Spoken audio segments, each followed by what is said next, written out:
April 17th, 2006, 7:59 p.m. PST. Trip reports. MBOT. April 14th. Long.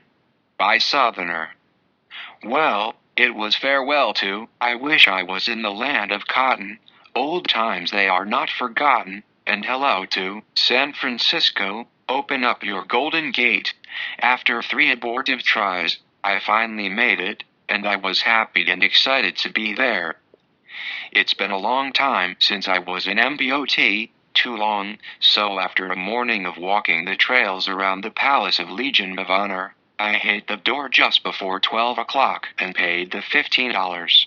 The guy at the front counter acted like I had just asked him to open a vein when I asked him to explain what I should expect in each of the rooms, etc. His explanation would have been a waste of time because it's the same as it was years ago, but of course, I did not know that at the time. Walking to the back, I saw that the movie room was in the same place and I stuck my head in just to see what was shaking. 2 people were in the room. On the screen were 2 guys that looked like extras out of The Sopranos sitting in an open-air cafe talking. What? No naked ladies? Well, that's okay, I did not come in here to see movies anyway. I hit the bathroom to wash my hands, and while in there, I asked the guy just coming out of a stall when things would get started. The guy looked at me as if I had insulted him by speaking to him. He gave me a look of disgust and in a sarcastic tone said, "Well, I guess it's already started," and walked past me without bothering to stop. I started to ask him if he was Roland. Yes, I said Roland, but decided not to press my luck. Shaky start so far. Things have indeed started. There was a girl, Lola, I think, Cortez, laying on the round table in the room, Amsterdam room or something, to the left. She smiled at me as I walked into the main theater, the Stockholm room or some such shit. Yes, I said some such shit. Things were coming back to me now. The room looked just as it did the last time I was there, and I must admit it looked good and felt inviting. I sat down in the second row facing the back. The sound system is great. The lights actually let you see the girls, and the DJ was low-key and understandable. The turning glass ball gave off thousands of light balls that moved around and around, reminding me of my high school prom. After a while, the flashing light kept stabbing me in the eyes and began to be annoying. First girl up was a tall blonde with a fake rack. Beautiful girl whose name I have forgotten. Second girl was a brunette named Pam something or other. She was more to my liking, but why do all the girls have double names like Betty Sue, Bobby Joe, and Hillary Clinton? I having a hard enough time remembering the single names.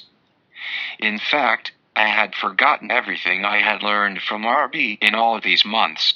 My mind went blank and I could only remember the names of the triumvirate I had really come to see: Jennifer York, Marianne Lennon, Brittany Ray, and none of them were on the posted list. Now, there was a redhead with a fake rack and a scorpion tattoo on her back.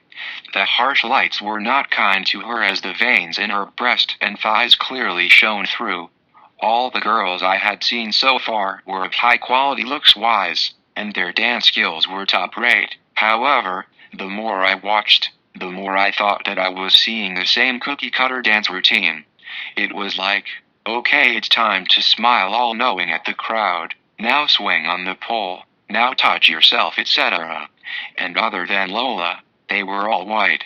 I have been to Ku Klux Klan meetings that had more people of color in them. What's up with that? About that time, 3 blondes, reminding me of the Swedish bikini team in the beer commercial from a few years ago, came on stage and felt each other up a little bit, and a guy came out with a flashlight and said to follow him to the something or other room. And so I did. This room is just beyond the men's room. There are stalls and windows sort of like the Lusty Lady, except that there is no glass.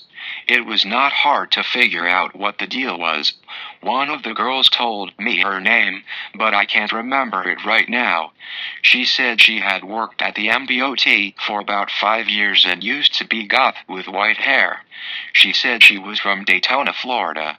I laughed and told her my son was going to finish college in Daytona next month.